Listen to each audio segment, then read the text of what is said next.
All right, we are recording. Welcome to PacWest Bigfoot. This is David, and got a good friend over here, Jeff. And Jeff has got some awesome experiences from some of his research that he's been doing, and also got some really awesome encounter stories that he has from some other folks that he knows, and he wants to share that a little bit with us today. I want to say real quick to Mr. De Palma. Uh, Coffee mug is on the way, and congratulations for winning this month. And I want to say thank you for just being here, part of the PacWest Bigfoot community. That's really it. That's all I really have for any intro. I don't do a lot of big fat intros here. I like to just get in here and listen to the experiences, just like you, and listen to some of the some of the awesome researchers like Jeff out here. And Jeff, why don't you kind of tell us a little bit about where you're from and kind of dive into some of the awesome experiences you've had, and if you want to, a couple of experiences that your friends have had. So go ahead. Sure, David. Good to talk to you. I am on the JRG Bigfoot group, team leader for Arkansas. Just to give a plug. Hey guys, William Jevney.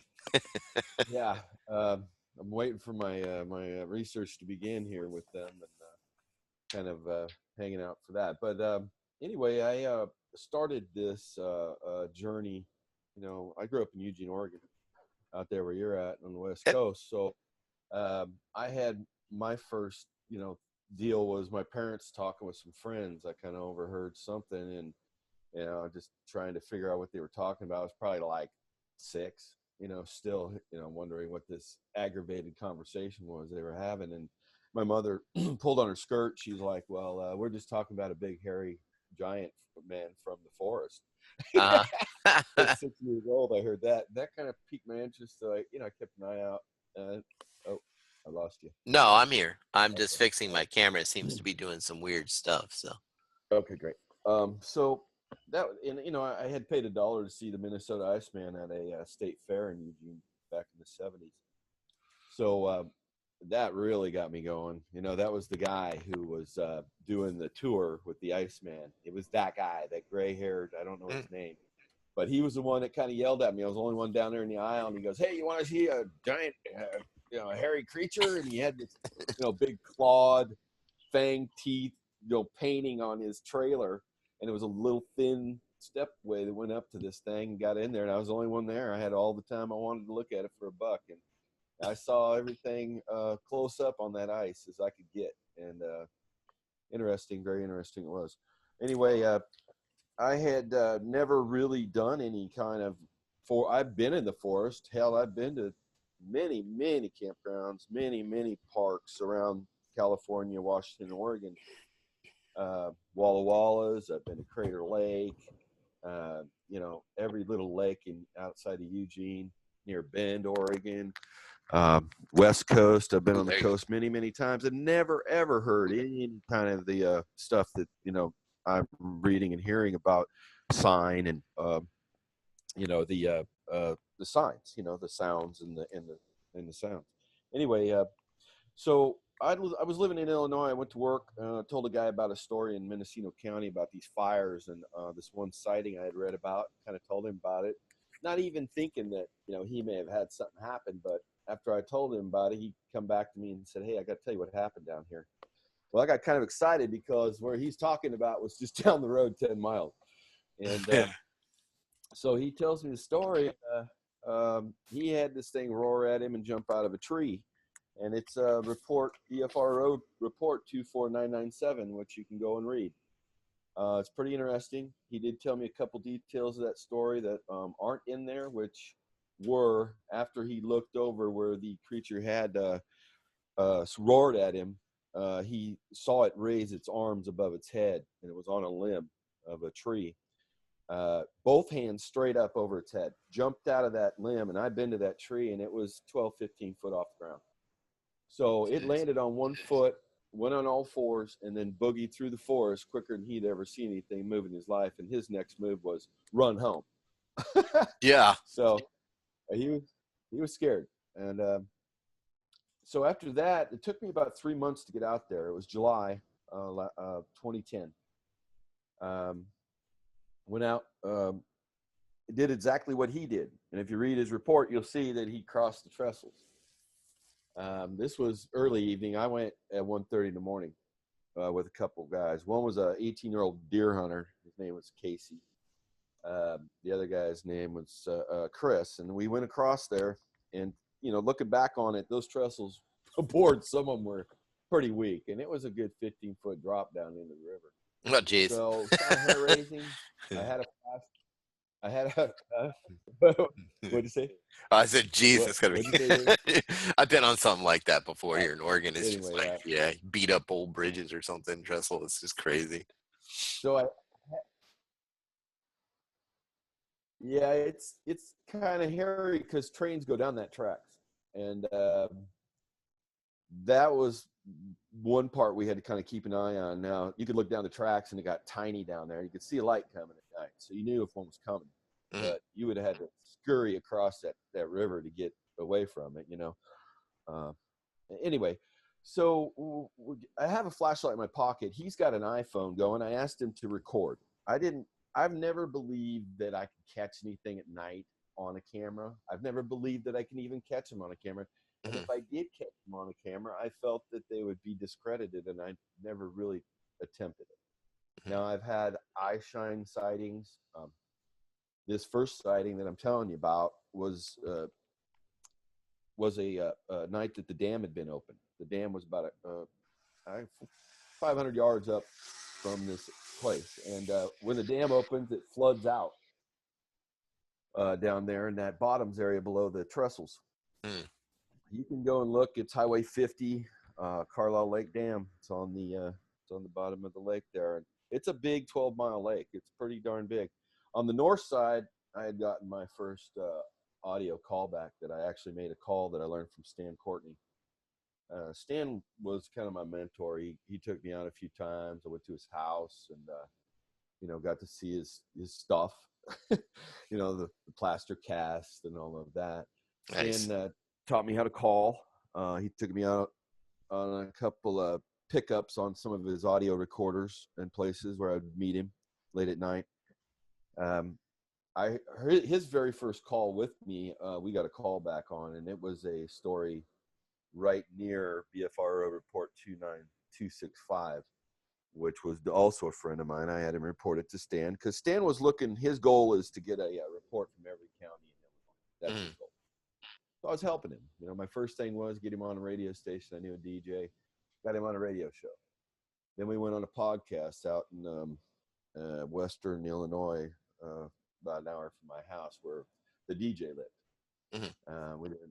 He made a call out there. We never heard nothing there, but it's a distant one. We weren't sure. But anyway, getting back to the original sighting from the trestles. So the water had risen from the dam, and I knew where the tree was. So I walked down the tracks with these two kids, and one was 27, one was 18. The only people that I knew that had the cojones to get out there and do something like this. Most people are just scoffed at you. Oh yeah, sure.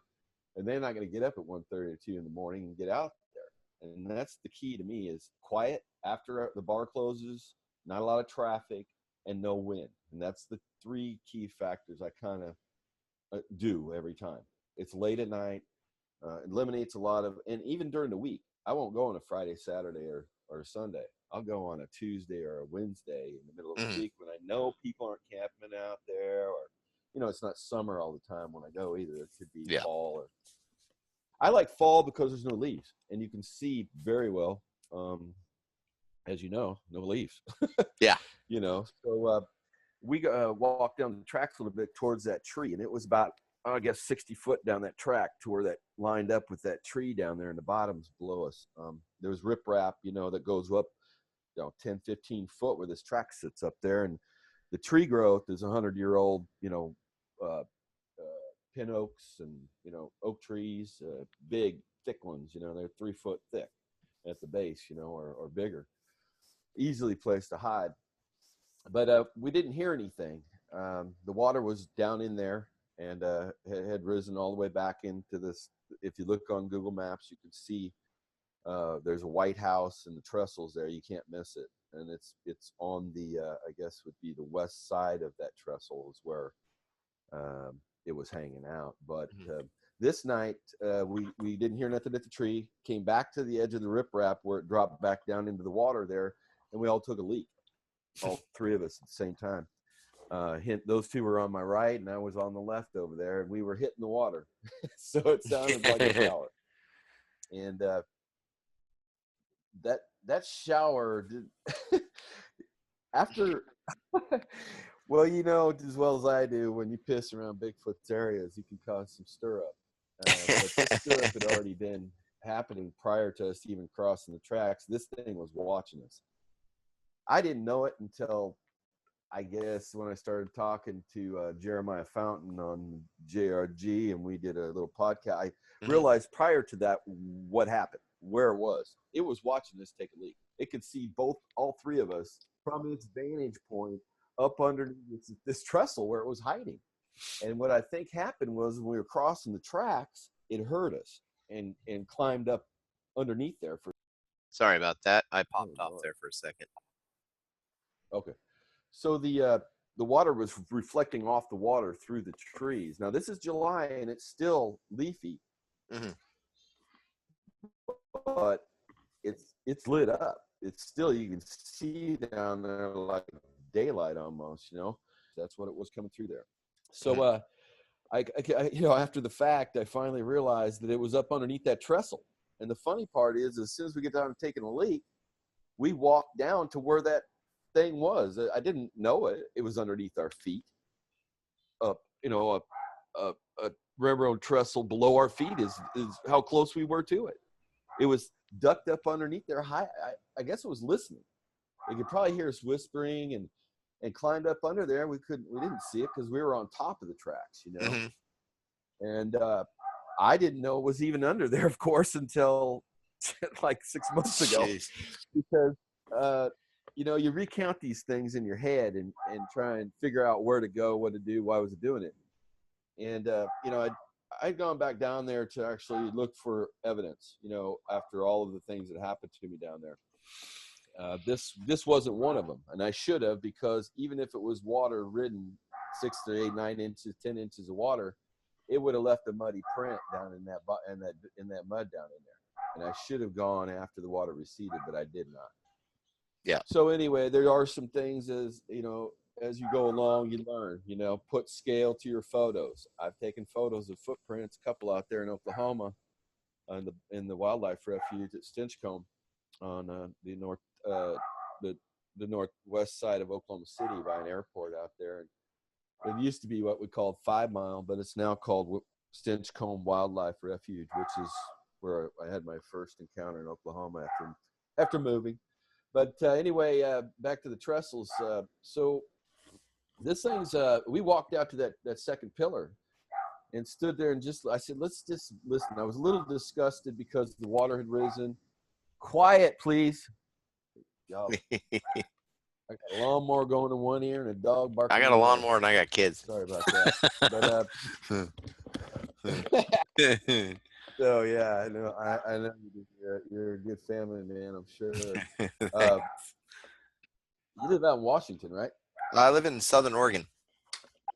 Oh, really? Love that area. I'm actually, yeah, because I'm actually 80 miles north is Eugene, 80 miles south is Medford.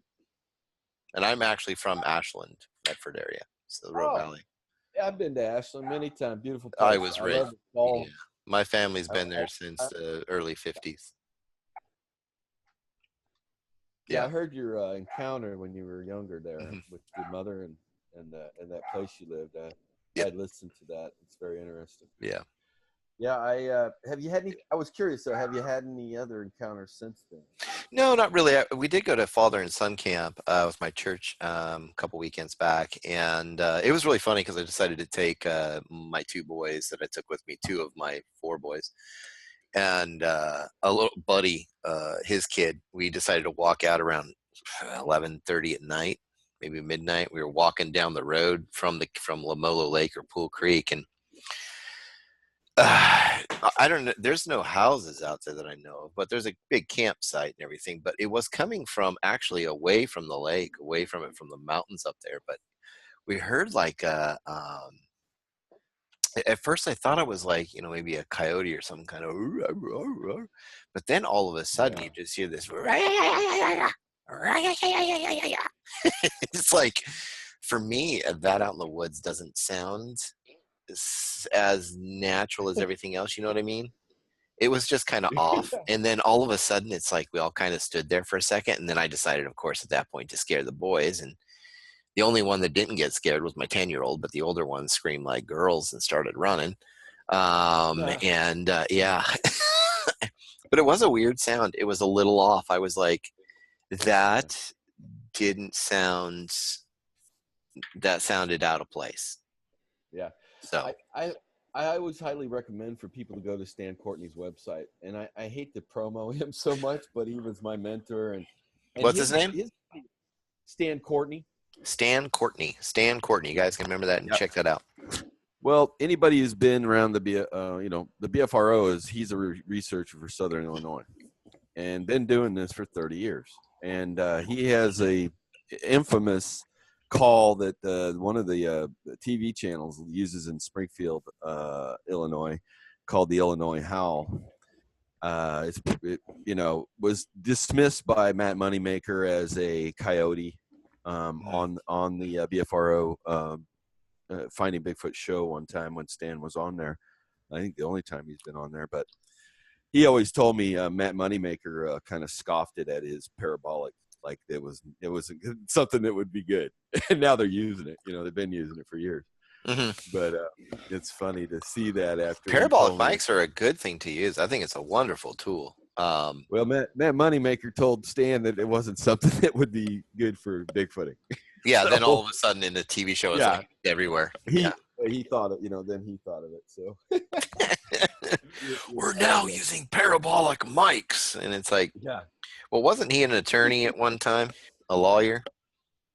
Yeah, yeah, exactly. Yeah. My point is done. Exactly right. Anyway, I kind of point done. I got a bad taste for him after I never. I don't mind the Finding Bigfoot crew and look at the areas they go. I liked all those guys. I thought they were all pretty nice. I'm not much for everything that they did. My good friend Gunner and them, he's best friends with Cliff and Bobo and them, and they're just really nice folks, doing good out there and everything. And even Matt is, but yeah, sometimes people are just people. Sometimes it's just, you just deal with it. It's just like, there you go. Especially the Bigfoot community. When I first came in the Bigfoot community, it was a little rough at first, because of what I do. Mine's more 60% entertainment, 40%, this stuff right here. And I would just wanted to take these reports and turn them into really cool campfire stories to just kind of entertain researchers like yourself, keep you guys, in the Bigfoot world and enjoying it, and just, just enjoying the passion that you have for what you're doing, and also for other folks out there, getting new folks and new eyeballs and new ears into the community. And I figured, what a great way to do that. So that's what I did. I just started taking these little some of them were anecdotal little reports, and I just started creating campfire stories out of them, and people enjoyed it, and I like that. I find it very entertaining. It's fun. I love it. Then I got the pure side of it, which is this right here, where we get to talk to folks like you. So continue on. Tell us some more about the. Did you tell us about the bike incident? Your friend in the bike. I think you said you may be mistaken. Oh wait, he was walking right before we got on here. You'd mentioned a couple of your friends. I've had a kid. The kid that was with me the night I first had my first sighting of this thing leaping in the water away from us and below the trestles there. Mm-hmm. He told me he was biking home one night late and was going down the road. Kind of paralleling the lake. There was a little inlet that came back in there. I used to like to fish white bass, and I knew where he was talking about because there's a deer they have where they collect urine for deer for hunters, and all these deer are caged in, and this thing was up in a tree on a limb, glowing eyes as he rode his bike by, watching him. And it scared the bejesus out of him. He rode faster than he never rode in his life, he said, and headed home. But it was parallel right to that deer place. It was really unusual. I wondered how many to go and talk to him to see how many they lost. If he jumped in there and Yeah, over jumped out. time, it's like, how many did you lose? And do you know what, was there any evidence of Yeah, some sort of animal? Yeah. That yeah. To would get him to been, talk and actually, say that something happened would be tough in Illinois. People are kind of tight-lipped in the Midwest, yeah.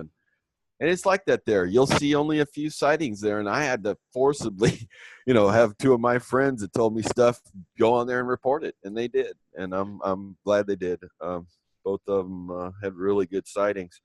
Jared's sighting back in I shouldn't say his name, but it is kind of hush hush with the BFRO reports. You're not supposed to know who that is, but anyway, back to the trestles. So.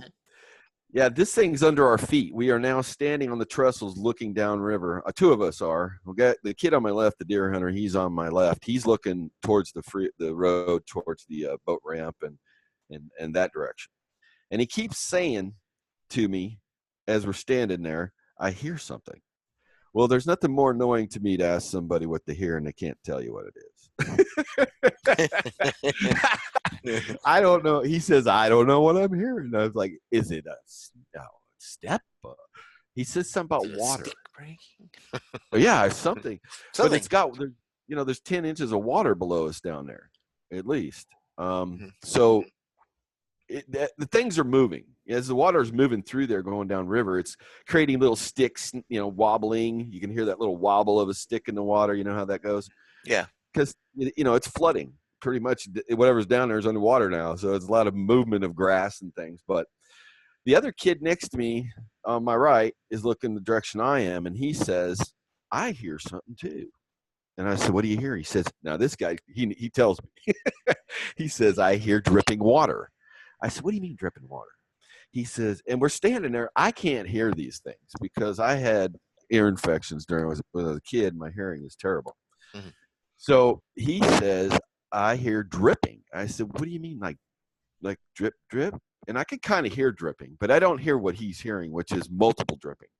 He says, it sounds like something just picked up out of the water, and it's running off of it. That's what he kind of was describing to me. So I'm picturing a foot, and I'm thinking it's below us at this point. And as soon as he says this, a splash underneath us, a huge splash, kapoosh. I mean, it was jarring for a second. You'd kind of leap, it just gets you. And I look at him. I said, that came from underneath us? He says, yes. And as he says the word yes, this thing jumps again. Now, I just realized, like I said 6 months ago, it was underneath us, under that trestle. Mm-hmm. That's where it leaped from. I didn't even think about it. It didn't strike me until I started thinking about what was happening here. So then I realized I was watching us take a leak. But it leaps out, and I can see two hairy butt cheeks about, I don't know, I guesstimate it to be 32 to 30, in the 30s wide. Jeez. And it looks like fawn-colored hair, two humps, and I can't see anything more. It's bent over. And it when it leaped the first time, it paused for about a second or two, and then leaped again. Well, then my eyes went to its bending of the knee. I'm looking for that bend to see how it just leaped 8-10 foot away in the water, bent over. Took me a long time to figure out how it was propelling itself, but the only way it could really, in my opinion, was to be flexing its foot and pushing off of its front pad, and then pushing like a push-up with its elbows in. Its elbows never came out. That's what really, really gets me, is how it was moving that distance, and it looked effortless. Its knee never bent. My eyes went right to that knee because I wanted to see it squat down and then leap again, or whatever it was going to do. And it never bent. The next leap, it flexed just slightly, maybe an inch. I could maybe see it, just a slight movement in that knee behind it. So I'm looking at two hairy butt cheeks two legs tapering off down into the water. I can't see the feet because they're in the water. But there's a line right down the butt cheek, right through the legs. You can see a black line and the hair and everything. And it did 4 leaps, got to the tree line, did a ninja move. It did this swirl kind of movement all in one and stood up. And it's looking at us. And it didn't realize, it took it a second to realize its features were shining in the light. Its nose, its brow ridge, and its chin and its chest, and 2 spots were glowing.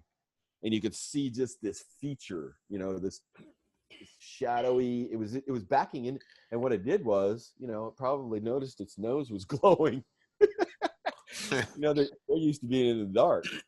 So it probably noticed that shine in its face somehow. It just backed into the darkness like a creepy movie, and it was really creepy. Oh man! And I wasn't done. I said to the kid next to me, the deer hunter, I said, "Hey, make a deer noise." He goes, "What?" I said, "How do you call a deer? Make that no make." I didn't know what it was called, so I was trying to get him to make a noise like a deer, because in my mind, this thing was leaping away from us, looked like, and I described it to the guy who originally had been down there, made me go down there. I said 2 hairy butt cheeks and thighs, thighs and ass is what I told him I saw, and he laughed. But this kid, as it was leaping away from us, the deer hunter next to me goes, "That's not a deer," out loud. I almost started laughing, because in your mind, it is acting like a deer. It's leaping, but it's not bounding, but the feet are, a foot wide where they're together. I mean, it's a foot wide and 30. There was no tail. There was no neck. There was no back. All we could see was these hairy butt cheeks and thighs leaping away from us.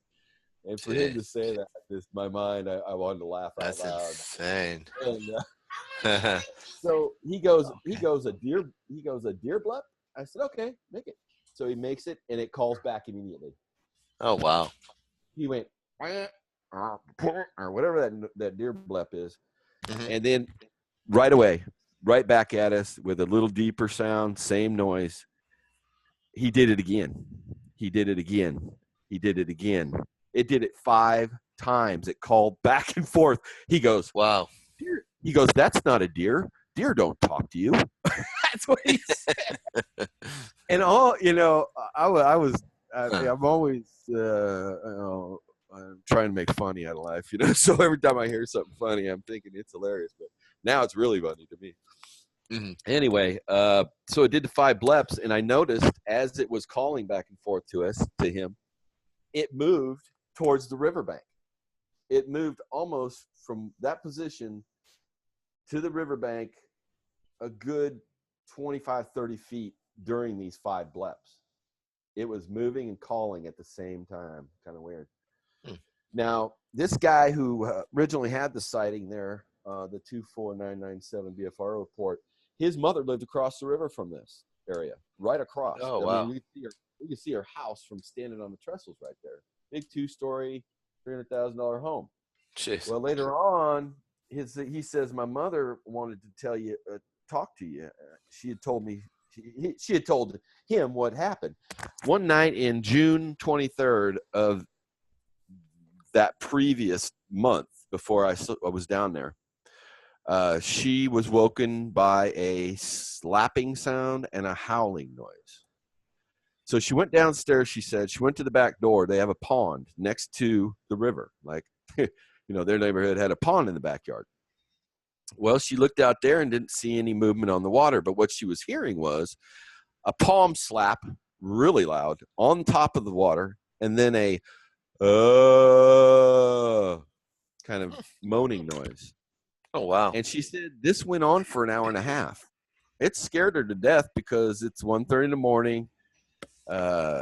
She doesn't know what it is. She has no idea, And she starts flipping her back light on, her porch light in the backyard, flipping it on and off, thinking, if it's somebody, a human, they'll run off, or they know somebody's out there. Yeah. Well, that didn't work. It just kept doing it. And it did it 5 days in a row, every night about the same time. Wow. So I found that pretty interesting. Now, I told the guys at the JRG, Jeremiah and them, that I kind of think it was a mating call or a food call. I'm not sure which it was doing. I believe this was an older male. This thing was down there almost every time I went down there. It did something different. It would throw a lot of things. It threw rocks and logs.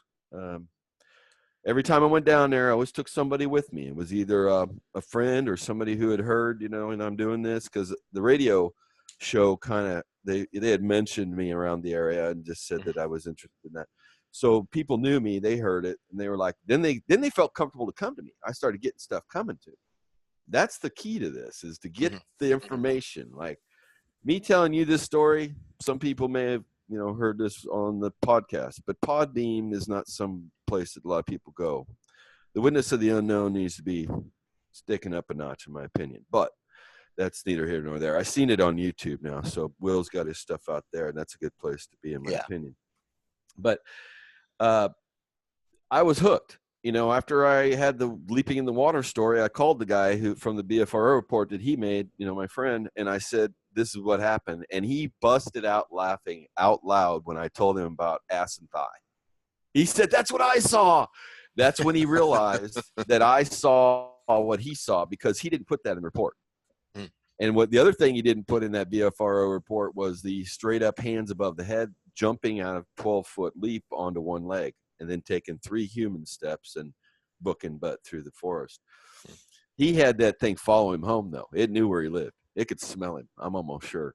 He ran home, and about that's, I think, August, he had it down in his creek, a 15-foot gully creek near his pecan trees down there, hollering one night. He said, man, I heard something hollering down in the creek. I said, it followed you home. And he said, no. Oh, wow. He was a little upset about it. He was scared of it. I couldn't get him to go down there again with me. I could get him to go down there in the daytime, because we went looking for, basically after 7 encounters down there with this thing, I wanted to find where it was living, because it was definitely nearby.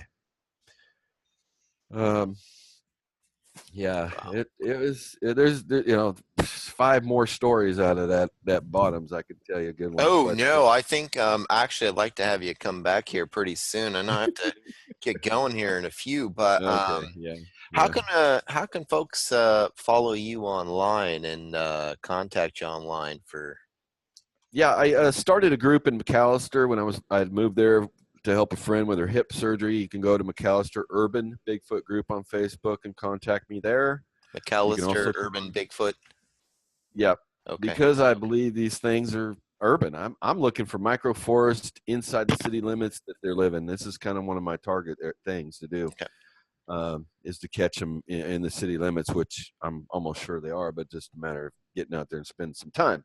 Anyway, I'm also the JRG team leader for the JRG Bigfoot Group. It is jrgarkansas@gmail.com. I also started Arkansas Urban Bigfoot Group. Nice. Because I couldn't figure out how to change the name of the of McAllister one, so I moved to Northwest Arkansas. So, well, I've been doing SEO and marketing online. I can show you how to do that. So. Oh, great! All right, well, that'd be awesome. Yeah, I actually post up for stuff for William on his website. His whole stuff is hosted with my system. Yeah, I've seen you on there on the JR on Will's podcast. Yeah. Actually, I was gonna try to get hold of him again here soon. I kind of do want to build that whole JRG up, especially Witness of the Unknown. I think it should be much bigger too. It is just a great. Yeah.